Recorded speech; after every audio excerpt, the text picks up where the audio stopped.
I had told you last week, I couldn't remember if it was Genesis 1 through 11 or Jesus, and I think I told you that it was Jesus, but we're going to talk about the case for Christ next week.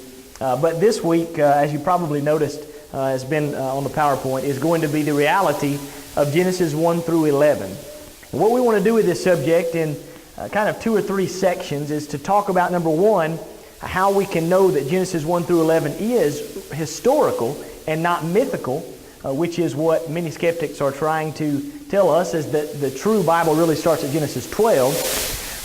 And we're going to also talk about the compromise, or we would call it theistic evolution.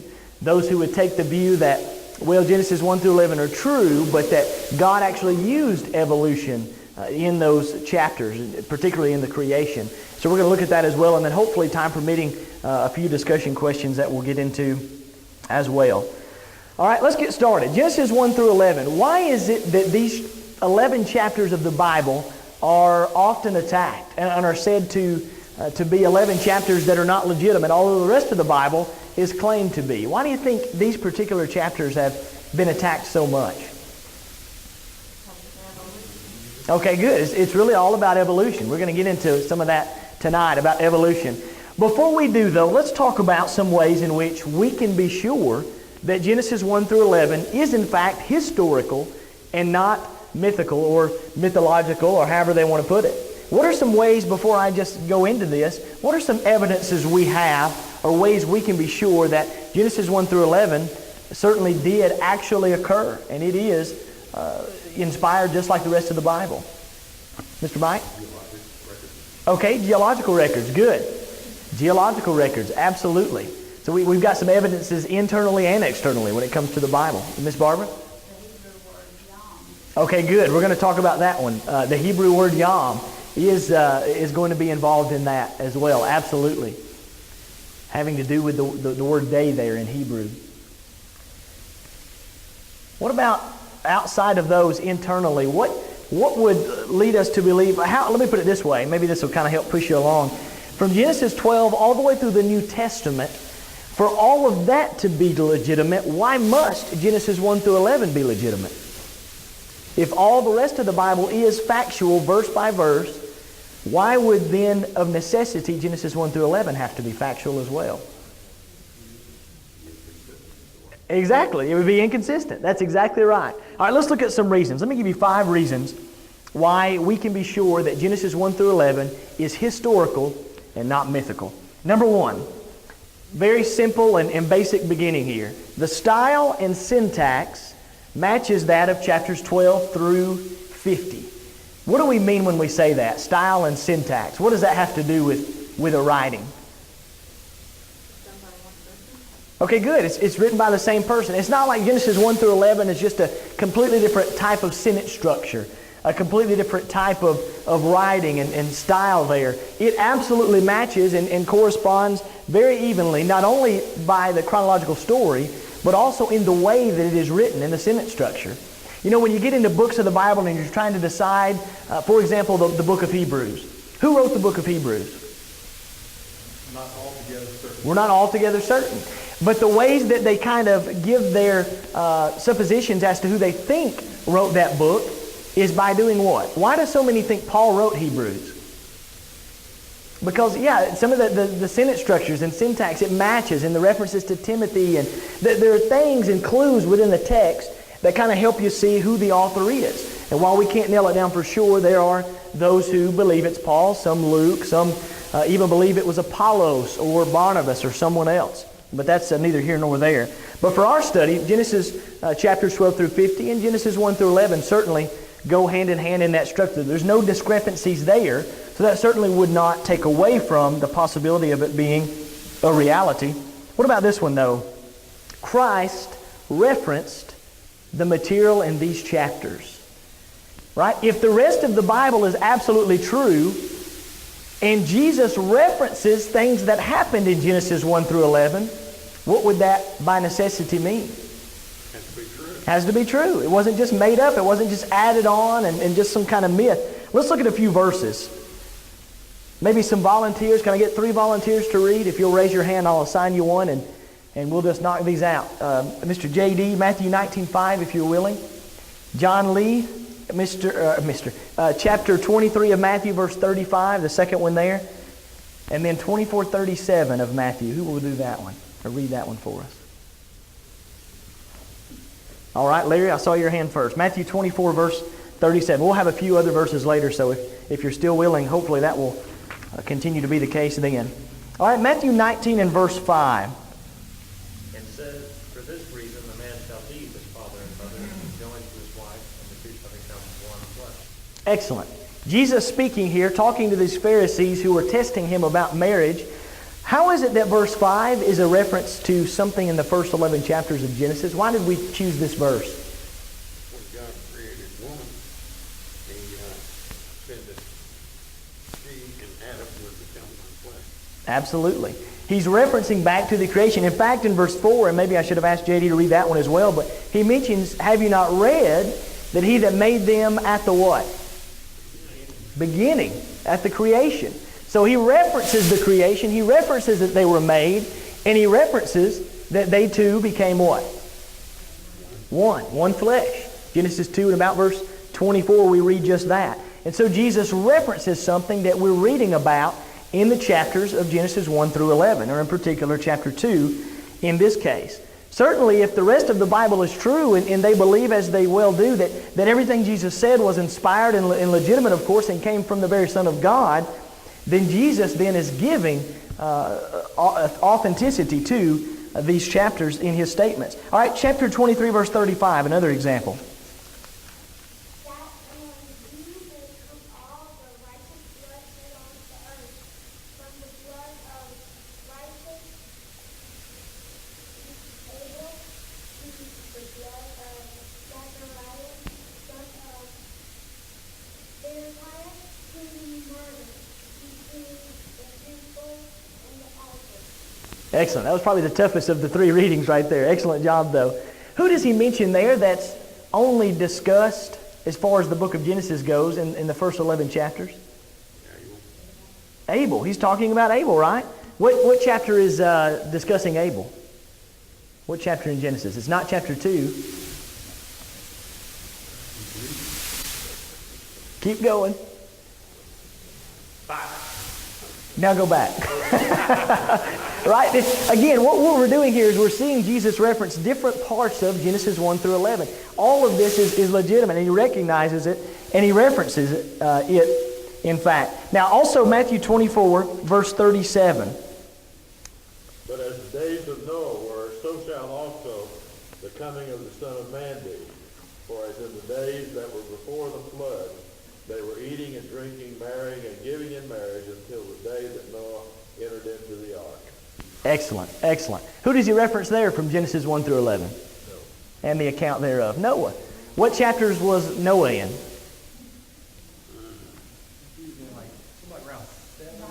Yes. 6, 7, 8, 9. He begins to, there's a huge part of that that's in there. In fact, all the way through somewhat of even the end of 9. And then 10, of course, you've got some lineage, if I recall correctly. And 11, you have the Tower of Babel. But again, you see Jesus referencing in 3 different places, and many more we could mention. These are just 3 examples I personally chose to point out that Christ referenced these chapters, these events, not as being mythical, but as being historical, as being actual, factual events that took place. Let me give you another one. Number 3 here. The inspired writers, right, outside of reading about Christ here, the writers of like the Pauline letters and others, Peter, James, and all of those, they reference Genesis 1 through 11 as well. In fact, let's look at these. Let me get 3 more volunteers that are willing, and we're going to make an extra note about these particular 3 that make them unique, even aside from what Jesus already did. 1 Timothy 2:13, someone that's willing. All right, Carlos, and then Jinky, would you get 1 Peter 3:20? And then one more, 2 Peter 3 and verse 5. One more volunteer. 2 Peter 3:5. All right, Mr. Mike, thank you. All right, let's get 1 Timothy 2 verse 13 first. For Adam was first formed, then Eve. Read verse 12 as well. I'm sorry. No, you're fine. I didn't say verse 12. 12 and 14. Yeah, do 12 through 14, exactly, yes. But I suffer not a woman to teach, nor usurp authority over the man, but to be in silence. For Adam was first formed, then Eve. And Adam was not deceived, but the woman, being deceived, was in the transgression. Excellent. Now, I chose these particular examples that I'm giving you, these 3 for a reason. In this particular passage, especially in verse 12, you notice not only is Paul describing or discussing what took place between Adam and Eve, but why is this particular example or reference so significant? What is he doing with the story of Adam and Eve? He's using it for what purpose? Is he just referencing it? There's a purpose. Why does he mention Adam and Eve and what took place? What's the context of what was just read, beginning in verse 12? Teaching how man has authority and man came first. Excellent. It's about man and having that authority and the woman not to usurp that authority over the man. What would we call that? If we're talking about, if I'm preaching a topic and I'm preaching about the role of women in the church or the man over the woman, what do we call that biblically? That is, or we might call it sound what? It's doctrine, right? What do we mean when we say doctrine? Book, chapter, and verse. Okay. It's teaching. It's part of the regulation. In other words, what Paul did here was in teaching doctrine, he used Adam and Eve. Do you see the significance of that? He didn't just blindly reference it, although that would be enough. He's using it to prove a point relating to doctrine.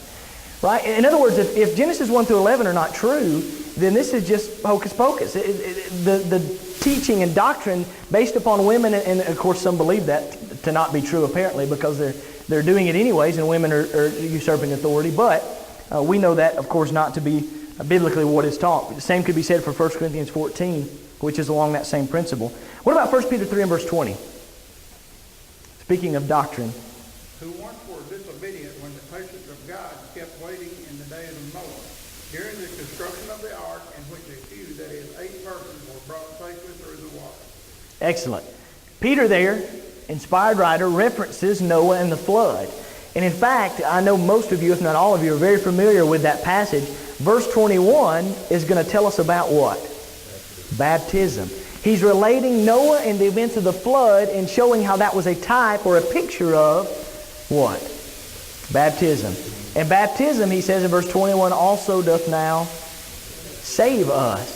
So not only is he referencing what happened in Genesis 1 through 11, or in particular Noah and the flood, but he's using it to talk about how to be saved, how to become a child of God, and baptism washing away our sins and the picture thereof. Are you seeing this very internal, strong evidence that Genesis 1 through 11 are in fact meant to be there, and they're used for purposes and teachings, and should even today. One more, 2 Peter 3 and verse 5, and then we'll move on. Who had that one?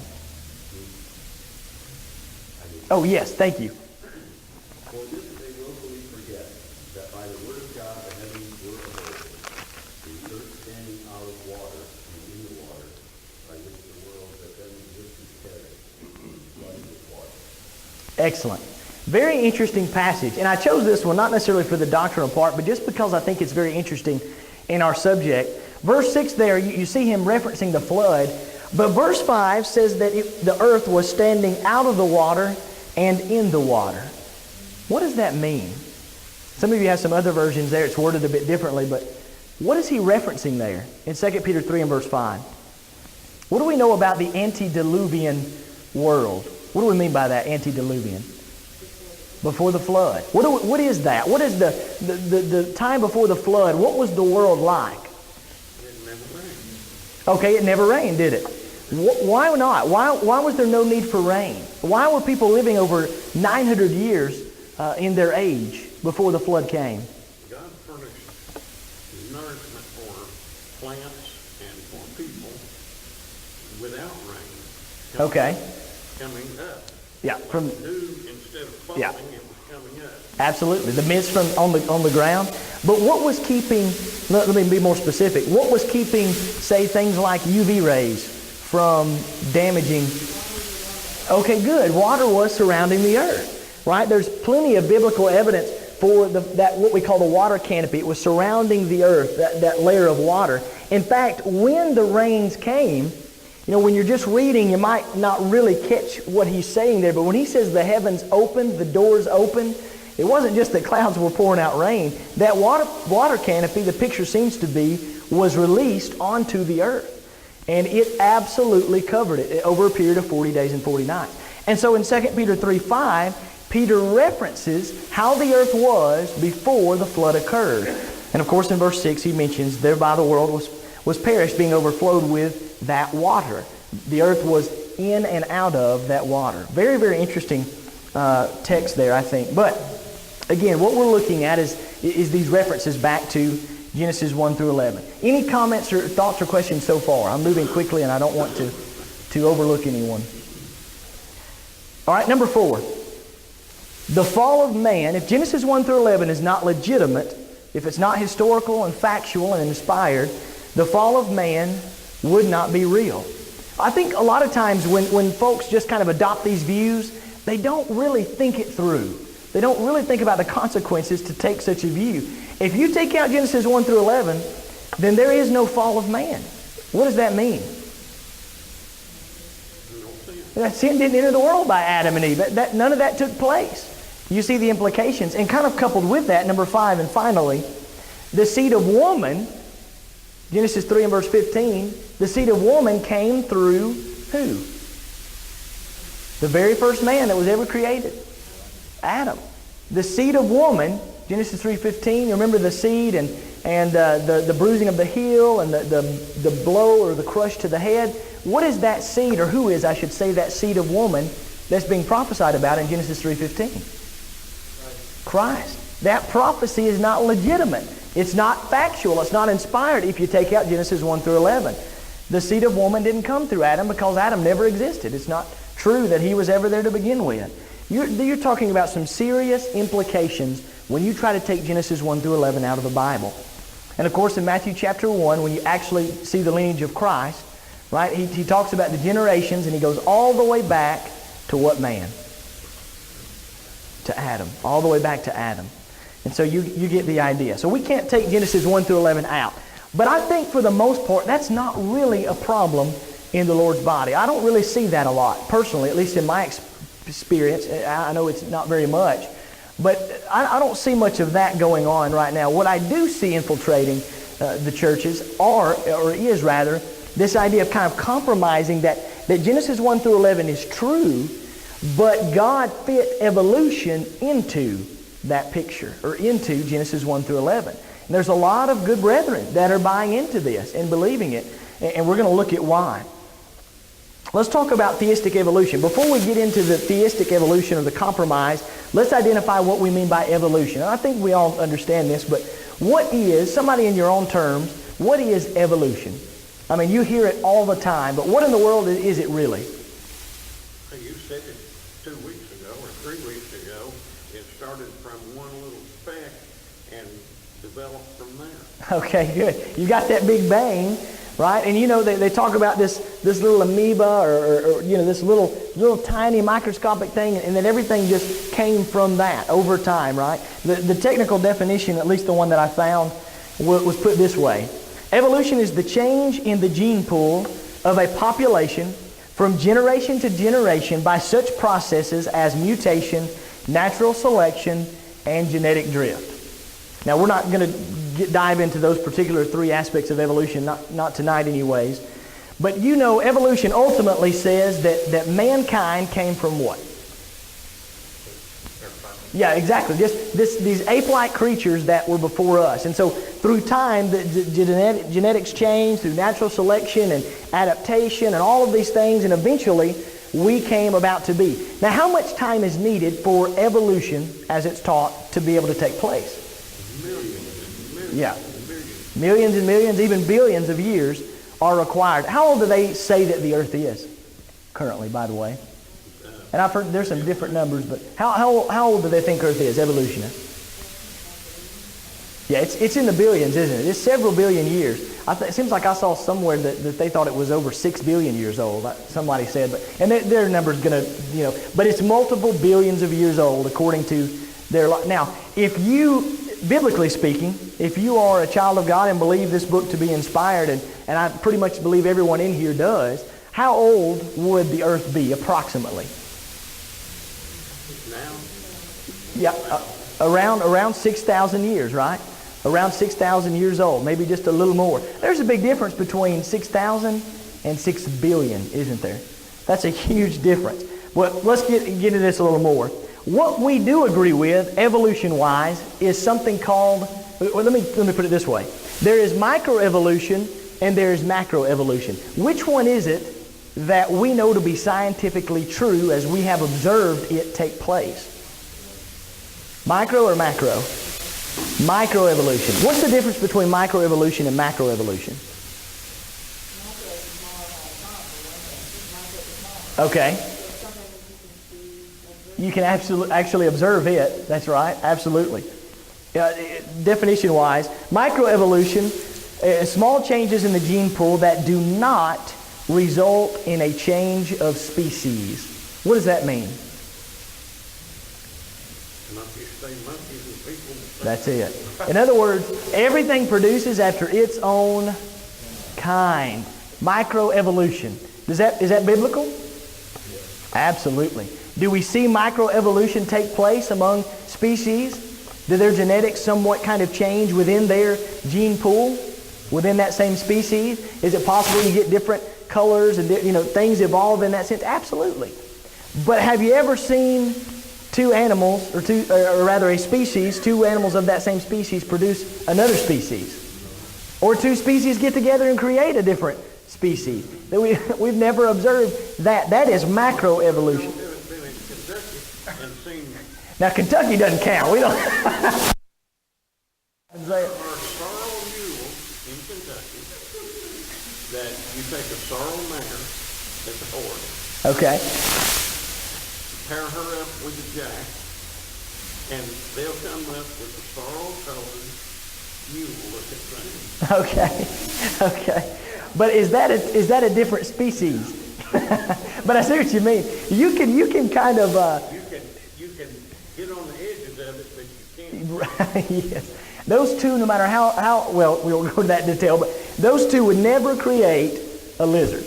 They would never create a zebra, a cow. That's right.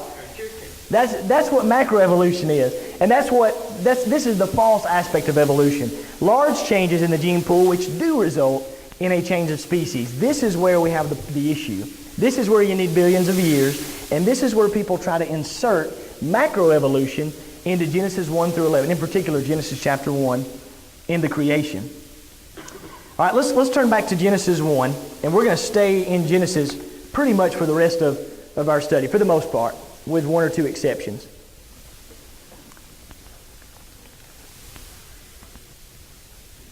Genesis chapter 1. Here are some problems. We're going to look first of all at the implications of believing in theistic evolution, and then we're going to talk about the day-age theory and how that applies. And if you've never heard of that, we'll explain it in a moment. It'll make sense.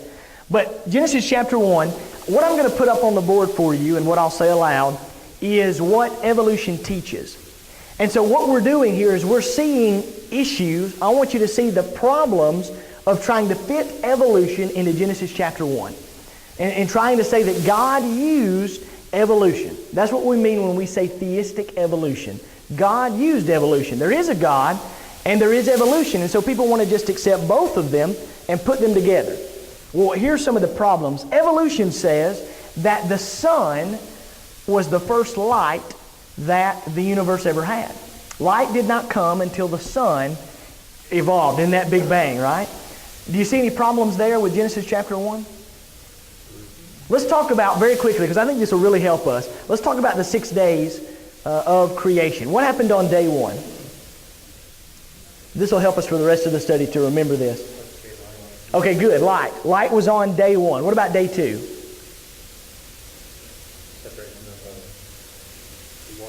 Good. Separation of the waters. And what's that King James Version? It's an F word. What does he say? What does he call it there? The firmament, the skies, the heavens were made in that sense. So you've got the firmament, the division of the waters on day 2, light on day 1. What about day 3? Good, plants. You've got the plants, grass, trees, those kinds of things. Day 4. Good, sun, moon, stars. Day 5.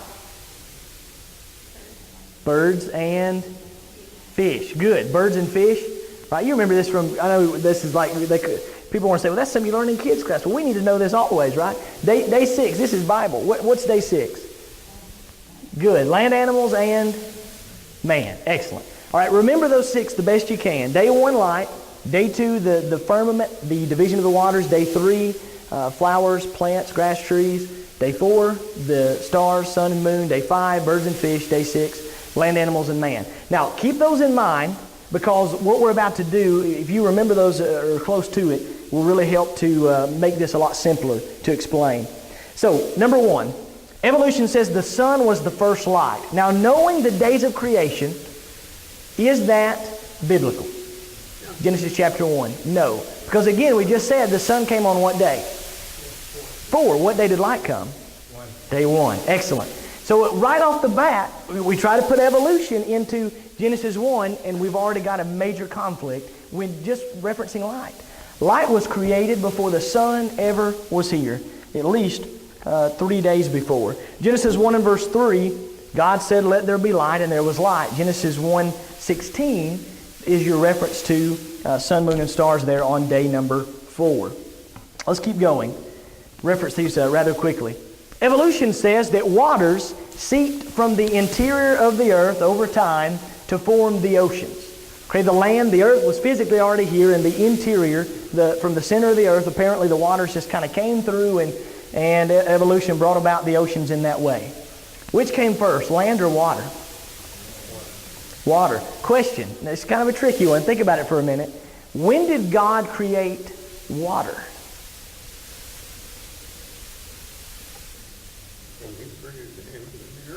Well, when he kind of, I don't know what the right word is, but when he did separation, when more defined the land mass, I'm not sure. Okay. He divided. We know that he divided the waters on day 2. But if he divided the waters on day 2, what does that imply about the water? It was already there. The inference is it was created on day 1. It doesn't say that, but it does say in Genesis 1:2, the earth was without form and void, and darkness on the face of the deep, and the Spirit of God moved upon the face of the waters. The very first thing God created was the waters that were there. He had not formed them or placed them in the spherical earth yet in that sense, but the waters were there. Very, very interesting to me. As I was thinking about that, where did water come into the picture? It was kind of just initially there. God created it, of course, but he doesn't describe necessarily the creation of it. It was there, and he did so. So, water seeped from the interior of the earth after the land was already there. Again, you've got major problems, biblically speaking. Number 3, the first life forms, evolution says, were marine organisms. Not necessarily animals, but the first living organisms were in the ocean. All right, biblically, is that accurate? What was the first living, or were the first living organisms in the creation? Plants, good. I was expecting somebody to say animals. Good, plants, excellent. Plants on day 3. Those plants and living organisms came before the marine life, before the animals in the waters, the fish and such on day 5. All right, number 4. Birds, evolution says, came before insects and reptiles. What day were birds created, according to the Bible?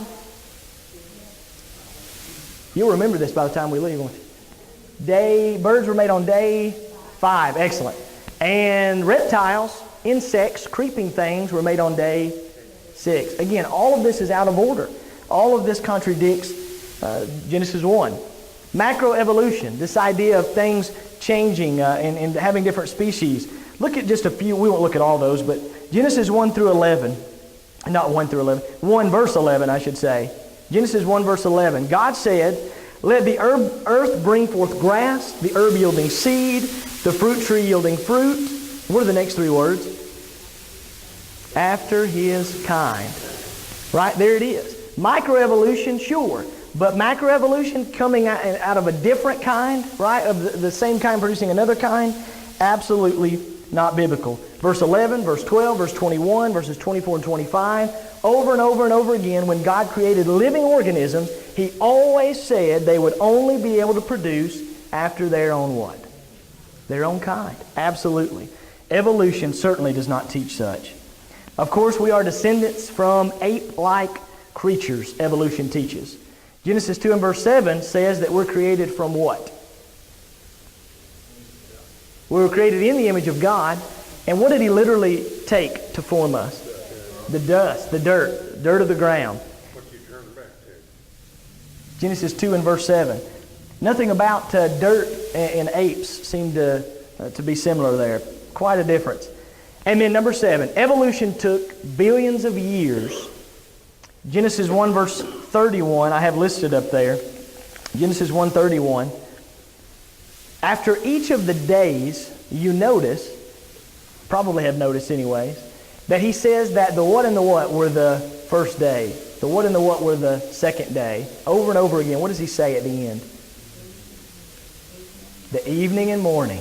Evening and the morning were that particular day. All right, as we kind of conclude this lesson here, the final thing I want to talk about is this idea of, right here at number 7, is putting billions of years in the first chapter of Genesis. Because in order to do that, in order to suggest that, what they say is, and it's called the day-age theory, is that each day was not a literal 24-hour period. It was, or had between them millions of years. Okay? Number 1, the problem with that is, we just noticed, that the evening and the morning were each day. Why would they say evening and morning? Why would they say evening before morning? Why would they put it that way? Because it was dark first and then light came. Well, that's a good thought. That's a good thought. But once light came, He continues to say evening and morning were that particular day. Pretty much everyone in here, almost everyone in here was in the Bible class. We talked about this actually in Larry's Bible class. Y'all better remember this. Why would they put evening before morning? How would we put it? We would say morning and evening. Why would they say evening and morning? They started in the evening. Remember, what time did their day begin? That's right. They started in the evening, didn't it? 6 o'clock in the evening instead of 6 o'clock in the morning like we would. So a reason I say that is it would be kind of weird to us reading evening and morning, but that's why. Evening and morning were the first day. That's, in other words, a 24-hour period. Now, we talked about that word yom, the word yom. Many argue that the word for day, the Hebrew word yom, can mean anything from a 24-hour day to a day that was millions of years. Is that true? Okay, well, let me put it this way. Will you ever see the word yom used to mean more than 24 hours?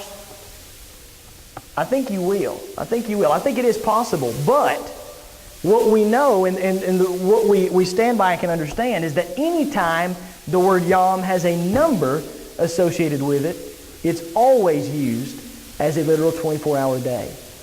Study that a little more. Check me on that. But if I recall correctly, in literature, Hebrew literature, you'll see yom used for more than a 24-hour period, but never when it's associated with a number. Just on kind of a side note there. Genesis chapter 1, God defined day in Genesis 1. Evening and morning were the first day. That's what we were just discussing. Number 2, I want you to look at Genesis 1:14. Genesis 1:14. Someone read that for us out loud, please. And God said, "Let there be light in the firmament of the heaven to divide the day from the night, and let them be for signs and for seasons and for days and years." Excellent. If you're trying to put billions of years in between these days, right, or even thousands, Genesis 1:14, if the word day means a million years, what major issue do you see with that particular verse? It's the same Hebrew word. Okay, yeah, we're about to talk about that one in the next point. But in verse 14 he says, divide the day from the night and let them be for signs, for seasons, for days, and for what? Years. If days are millions of years, then what in the world are years? Do you see what we're getting at?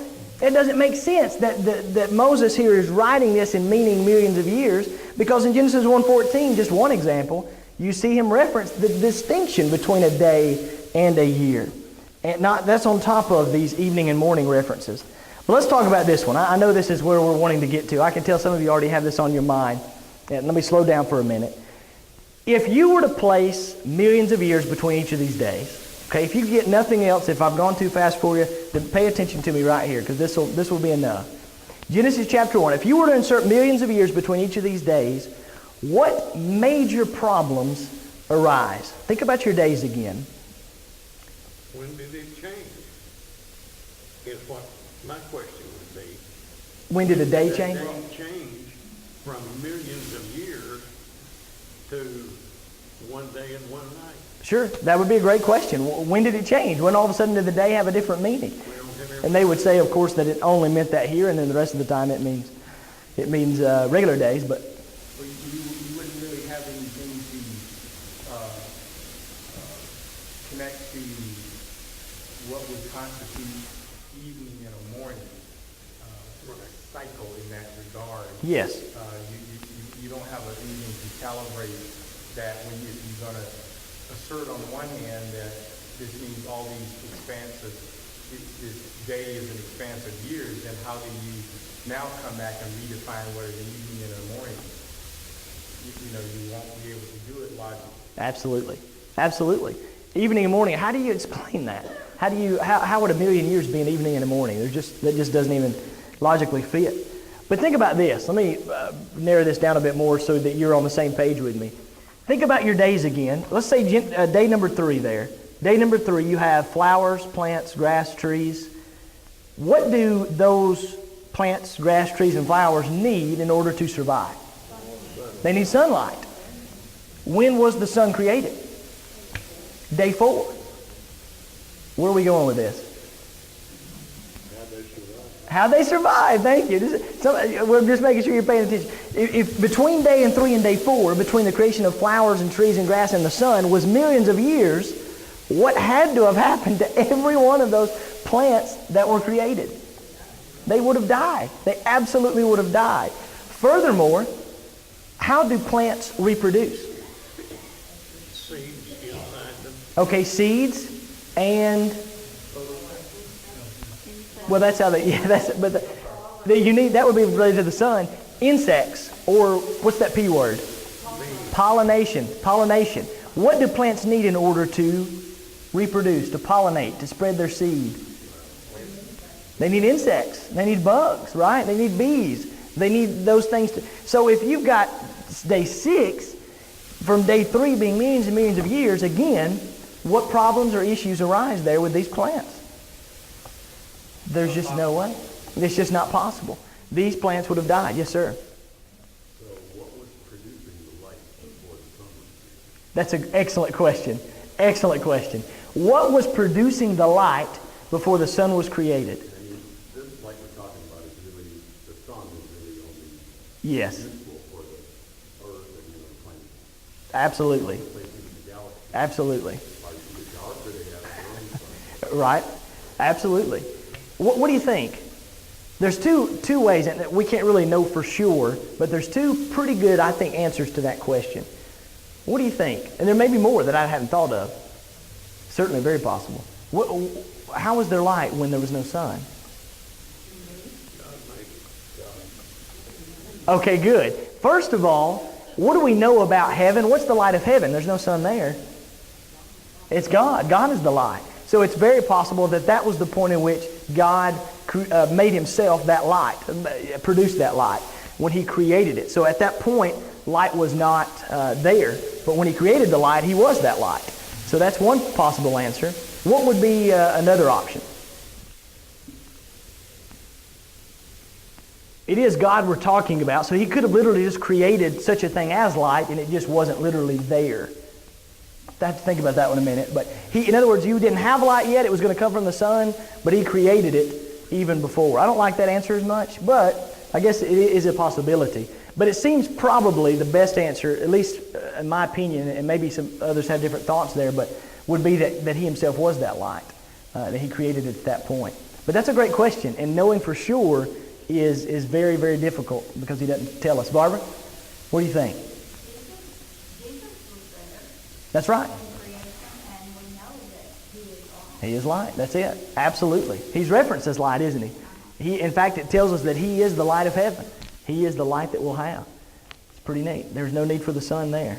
Yeah, is that what you're going to say, Carl? Yeah, that's what I was going to say, and I will just follow up with when it says, for by him all things was created by him, for him, and through him.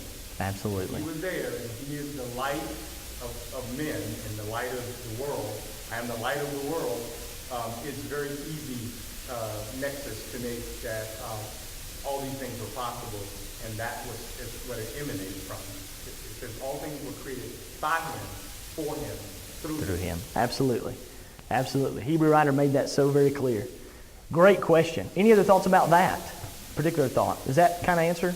Maybe some things to think about, definitely. And there may be others that we could mention. Let me throw one more up here, and then we'll move on to a discussion question or two before we leave. Exodus chapter 20, verse 11, and Exodus 31 and verse 17. You don't even have to turn to Exodus 31 if you want to just write it down, but you certainly may.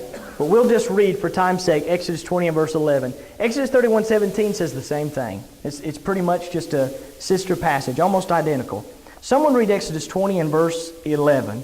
And really, we could have skipped everything else and just went right here and been done. But I like to talk about every angle and every argument that we can do so that there's no doubt in your minds that Genesis 1 through 11 is legitimate and that evolution will not fit.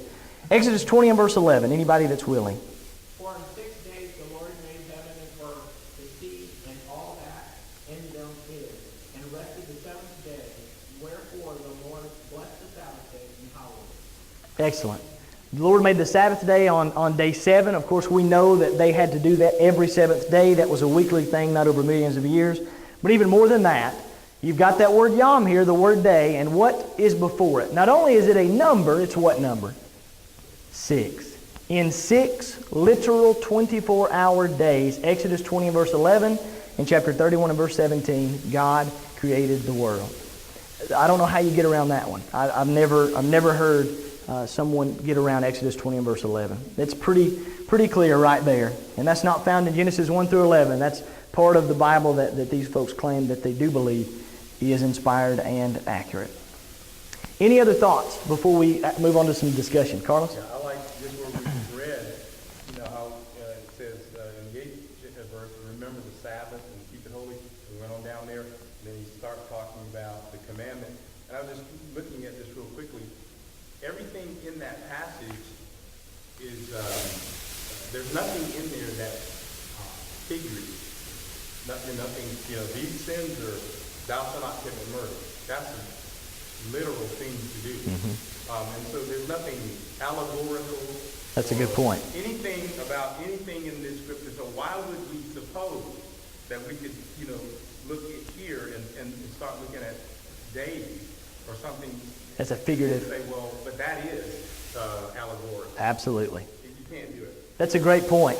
When you're in Revelation and you're talking about some of these symbols, you can, all of this being, like, for example, the 144,000. People say that's a literal 144,000. Well, that's interesting because everything around it, the males, the virgins, the lamb, all of that's figurative. So why would 144,000 be literal amongst all this figurative language? That doesn't make any sense. The same logic is true here. Everything here is literal. Excellent point. So why would we say that 6 days is figurative for millions and millions of years? That doesn't fit context. It doesn't fit hermeneutics and exegetical studies and learning putting all those things together and just studying the Bible and just using common sense and logic. There's just no way around it. He's absolutely talking about 6 literal days. Does somebody have a hand up over here? Yes, sir. You did such a good job answering my last question. Oh, man. I better quit while I'm ahead. If basically the universe is only 6,000 years old, what does that do to scientific, like carbon dating? Excellent. Let's talk about it. Let's move to it. This is our discussion question number 2. Here we go. Let's just jump to that and then we'll go back to number 1 since he asked it. What about things like carbon dating? These ways that they date the earth. And they say, these things kind of show us that the earth really is billions and billions of years old. That is an outstanding question. What about that? And even like creatures like bones. Yes, bones, fossils, absolutely, yeah, absolutely. There's a lot of ways, not just carbon dating, lots of different ways they do that. Why is it that by their studies and their research and their technology that they're finding these things to be supposedly billions of years old? Man created carbon dating. Okay, could be that they're just flawed in their creation. God created that. It was man who created that thought, that theory, and follows it through. Science follows it through like it's gospel. Yep, absolutely. It is true. Man created it. It could just be that it's absolutely wrong and people are buying into that and they're flawed in that. That is a possibility, certainly. We are human. What else? What do you think, J.D.? Total carbon dating itself is a mathematical estimation. And the younger something is, the more accurate it would be. But the further back it goes, the more, just very unreliable absolutely. it is. It gets a lot more vast. Yeah. Trying to think of the word I'm looking for. It gets more skewed throughout time. Yeah. Like the older you want to try to make it, absolutely. It gets a lot more untrue. And you're exactly right. That's exactly right. And you can look that up, and they'll admit that the farther the distance there, the more unreliable it is. And it is an estimation. But still, how do they estimate billions? Yes, sir? Sorry? Margin of error. Excellent. Yeah, margin of error. That's exactly right. But it's still, millions and billions and not thousands. How is that possible? Not that these answers aren't true. Let me give you one more thought, just to add to that. Not that this is the right answer and those aren't, but just an extra thought. When God created the universe, when He created this world and the earth that we live in and all of the things therein, Adam and Eve were how old when He created them? 0. 1 second. At 1 second year old, how old would you have estimated that they were? Were they infants? Full grown. They were full grown. Is it possible then that God created not baby trees, not a baby earth, but He also, everything that He created, even though it was a second old, was created with the appearance of what? Age. Appearance of adulthood. So it seems very probable that God could have created a world that looks aged, just like He did Adam and Eve. But it was in fact only a few seconds or 6,000 years old. Just another thought to go along with that. I really think, for me, that's always kind of my comfort zone to that. Because we need to have an answer. We need to know. Because it looks like they're dating it at 6 billion. But even if it is accurate, even if it is legitimate, it could just very well be because God created it to appear to be that old. Because He created things with the appearance of age, even though they didn't have it. Yes, sir? They really do. They have some great information. And again, I think I mentioned it before. If not, I apologize, and I'll mention it again. Absolutely, if you want to study this further, get on apologeticspress.org. apologeticspress.org. It is absolutely fantastic information, and they talk about all of this in much greater detail. All of the things we're talking about you can find, and I use it a lot in preparation for this. All right, any other thoughts on that particular one? Excellent question. One thing. Yes, sir. And I may be a little bit off base on this, but when we start talking about time is, it's just like a lot of things. Time in and of itself is not ethereal. It is relative. And so anything that we use to measure time is not an absolute marker of time. I think Einstein sort of suggests that to us, in certain places in his theory of relativity. Mm-hmm. That kind of. So it's sort of otherworldly as it seems, and sort of it's really not truly and absolutely absolute. And so yes. And since that's true, then we have to say, well, what else does that imply when we go to start to measure time? By what tools we use? We're not able to really put our fingers on time in the way that a evolutionist or a theistic evolutionist would suggest that we have to for purposes of reliability. Exactly. Absolutely. That's a really good point. Absolutely. Absolutely. One final, our time is just about up. Let's look, just number one here. Let's end with one final thought here, because I think this is important only because it is a very big argument that is used, a verse that's used to argue for theistic evolution. And let's address this and be done. Some use 2 Peter 3 and verse 8. To the Lord a day is like 1,000 years, and 1,000 years a day. Why does 2 Peter 3 and verse 8 not or cannot be used as a reliable argument to support that the days in Genesis 1 are that many years? Because a day to the Lord is like 1,000 years. Why does that not fit? You can turn to it if you like. 2 Peter 3:8. Especially to see the context. That's right. Good. It says it's like. It's a in school you learn that if it's a like or as is used, it's called a what?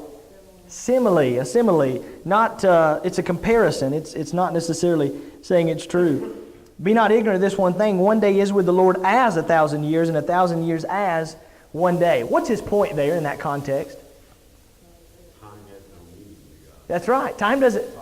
That's exactly right. Doesn't mean anything to God. If you're talking about the destruction of the world, which he is, and when the Lord's going to come again and those kinds of things, you say, well, it's been 6,000 years. What's he waiting on? What's Peter's point here? 6,000 years to God. That seems like a lot to us, but to God, how long is it? That's nothing. He's eternal, right? How long was God here before he created us? Time didn't exist. I don't know. He's eternal. It's hard to fathom that, but that's his point here in 2 Peter. He's not literally saying that when God says a day, he means 1,000 years. Again, if you really applied that to all of the Bible, it would be a very interesting study, I believe. All the days that were there, and when he says years, what does he mean by years? So you get the idea, I believe. Any last minute thoughts or concerns? Yes, ma'am. When did the evolutionists say that the 1,000-year day or million-year day changed to a 24-hour day? When did that happen? Yeah, that's kind of what Stan was saying. And I don't know what they say. I assume they would say that it's just like that in Genesis 1, and as soon as Genesis 1 ends, it goes and it's always a literal 24-hour day. I assume that's what they would say, except for maybe with the exception of Exodus 20 and verse 11. But it's a great question because it appears that all they're doing is saying when it comes to creation, then yeah, we've got millions of years. But any other time it's used, it doesn't mean that. And which just kind of shows that they're wanting to fit evolution into the creation. And it just doesn't work that way. Yes, ma'am? I was thinking about the carbon dating thing. Yes. I was saying, the earth was there. It was just without form.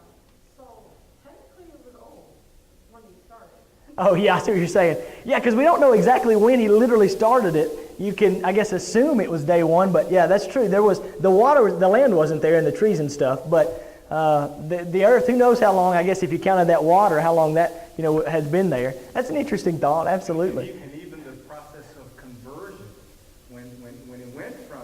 Yes. That whole process of conversion, to put it from one state into another state, how in the world do you account for that quantitatively? Absolutely.